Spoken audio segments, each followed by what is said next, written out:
طهران، أنا وأمين طهران لقاء بهذا اللقاء الأخير طلعنا، وإذا ثاني يوم بالفيسبوك المترجم الإيراني قال لي الفتيات الإيرانيات يكتبون عليك أمين بغداد الوسيم وأمين طهران غير وسيم ويشيدن وهذا. يعني هذا اليوم قنبلة الموسم أنه فتيات إيران يعني معجبة بأمين بغداد.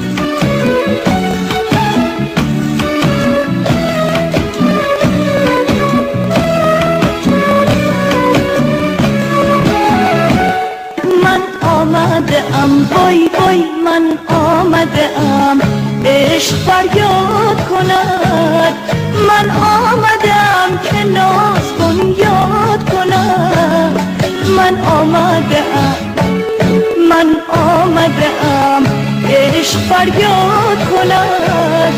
من آمدم که ناز کن یاد کنم، من آمدم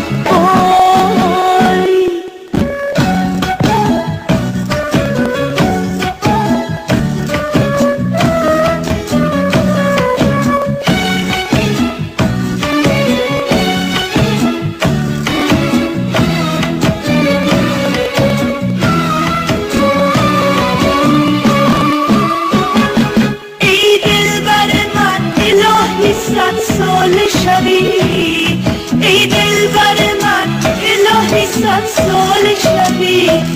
در پهلوی ما نشسته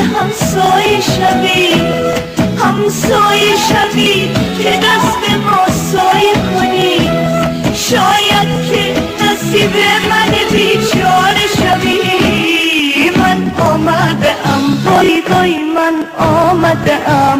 عشق فریاد کند، من آمدم که ناز کن یاد کنم، من آمدم